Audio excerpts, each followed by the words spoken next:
So Trump doesn't like the smell of marijuana and is complaining that Democrat-run cities smell like weed. He thinks that state legislators need to prohibit use of it in public spaces. Well, color me, I don't give a shit. Trump, are you even self-aware at this point? You have 5 kids with 3 baby mamas. You were such a horndog that you cheated on your first wife and destroyed your family. You've been found civilly liable for sexually assaulting a woman in a department store.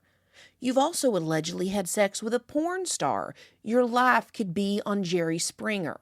You once said that you had so much sex in the 90s that it was your personal Vietnam because you managed to avoid STDs. You laughed about vaginas being landmines and referred to yourself as a brave soldier because of it. You famously said you were such a star you could grab women by the pussy. So excuse me, but who the do you think you are? Who died and made you the morality police, the ethics police? I really don't need someone like you patrolling decency in this country. And let's not forget that you're also a felon, F-E-L-O-N. You were convicted on 34 counts in a scheme to illegally influence the 2016 election by providing a hush money payment to that aforementioned porn star. For a law and order guy, you sure seem to have made a career out of being an outlaw. If you're going to go around saying that all your trials are a witch hunt and that the criminal justice system is being used against you by your political opponents, then maybe you should approach archaic, ridiculous laws like the war on drugs with a little more common sense and, dare I say, compassion. You want to talk about a witch hunt? The war on drugs has been used as a witch hunt against African Americans to incarcerate them and to destroy their community. Maybe you should go read a book on it. Now, I say all of this to say I really don't care about your lifestyle. You can go catting around and shagging every broad you want. You can go pussy grabbing every night, sleep with porn stars, acquire 3 new baby mamas, and rack up another 100 criminal convictions. I'm trying to elect a president here, not picking a husband or a friend. I really don't want to vote for Comrade Kamala or Tampon Tim. Price fixing and menstruating men aren't ideas I can get behind.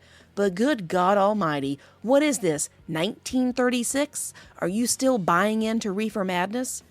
You're so far gone on this issue that you actually want to execute drug dealers.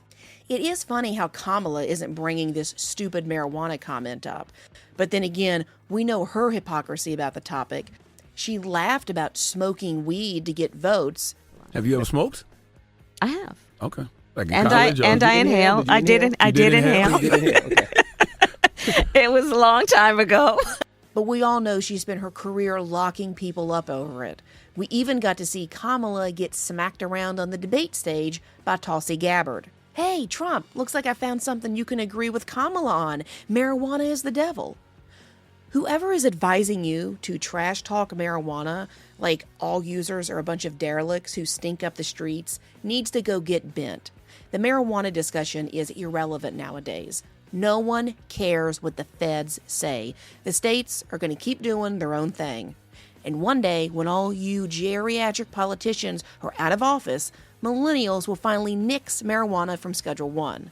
Besides, who even thinks the smell of marijuana is the most pressing problem in our country right now? But maybe your reason to still be so strongly against marijuana isn't just a passionate, albeit archaic view that you have. Maybe it's because the big tobacco industry has infiltrated your prior administration. Or maybe it's the $500,000 that Philip Morris donated to your inauguration, or the $1 million that Reynolds America donated. Whoring yourself out for cash isn't America first, it's Trump first.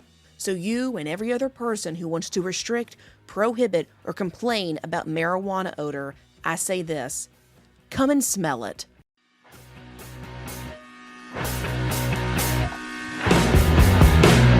Thanks for listening to Broad Thinking. Be sure to tune in next week for an all-new episode. In the meantime, be sure to check out my interview with former FEMA employee Celeste Solom. She's been spilling the beans on what the global elite's malevolent plans are. An expert in synthetic biology, she breaks down the dangers of nanotechnology that is in everything from the food we eat to the air we breathe. We also discuss hydrogel, the Antichrist and beast system being set up, the demonic symbolism of the Olympics, black goo technology, aliens, the COVID vaccine, depopulation, solar weather, and magnetic pole shifts. If that's not enough, stay tuned and she'll explain how the powers that be are planning yours and mine decapitation. This interview is too spicy for YouTube. Check it out only on alternative media sites like Rumble, BitChute, and Brighteon.